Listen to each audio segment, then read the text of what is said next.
Matt, I was really intrigued by your story about how you ended up where you are today. Can you tell me a little bit more about that? Yeah, I'm just one of those lucky people, I guess you could say, where it was a genuine passion, something that I was into when I was 15. I never even thought about starting a business. I just thought I'd start a website about a video game I was into at the time. Happened to be a video game called FIFA.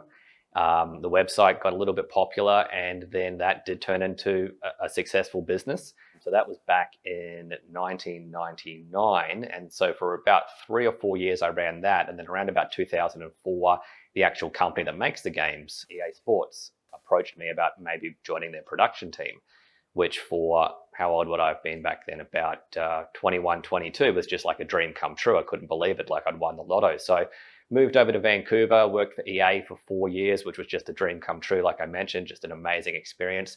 Got a lot of first-hand insight onto how to build a product, how to meet very strict milestones and deadlines, and then came back here in 2008 and kicked off my work, which is the web design business I'm still running today. And yeah, I've been doing that was Dan, my co-founder and our general manager for the last 11 years, building lots and lots of small business websites, about 7,000 websites. And then that has just evolved into the next venture, which is YouPay, because we've been building so many e-commerce websites. We thought, you know what, why don't we build a payment gateway when we discovered a space in the market for letting someone else pay for your orders.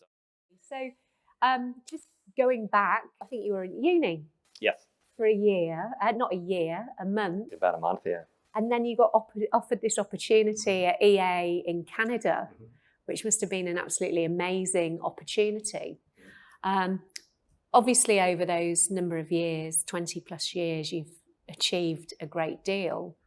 Do you regret not completing that degree? I don't, but I don't think maybe I'd be as flippant, I guess, if that's the right word, in how I approached the decision. So I went straight into the decision thinking, look, in many respects, what I am being taught how to do in uni, I'm getting offered that opportunity already. So in hindsight, looking back, I did make the right decision for myself personally to jump at the opportunity and take it. But I probably should have thought about it a little. I would probably think about it a little bit more. So no, I don't regret it. But at the same time, I'd say think long and hard before you end up doing that if someone else is in my shoes. Not just dropping out of uni, moving to a different hemisphere, Yeah, that's different continents, Yeah. which is quite a bold move when I think you were 21, did you say? That's right, yeah.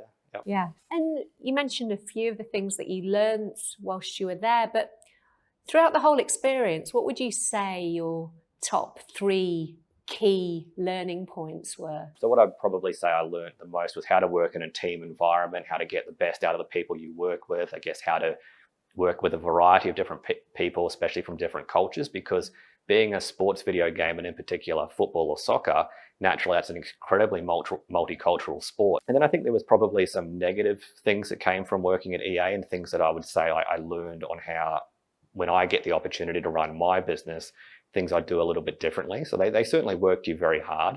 And there's probably a bit of pressure, and it's probably a sign of the times, because this was back in 2004 when it probably was a little bit more difficult to kind of speak out if you were getting a little bit of peer pressure to stay late and not be able to get home. So definitely that work-life balance was something I learned, that I wanted to make sure that when I created a development studio over here, that if people wanted to work late, they could, and good on them, but we wouldn't necessarily give them that pressure that they had to work late. That's probably what I felt a little bit too much as a young person working at EA.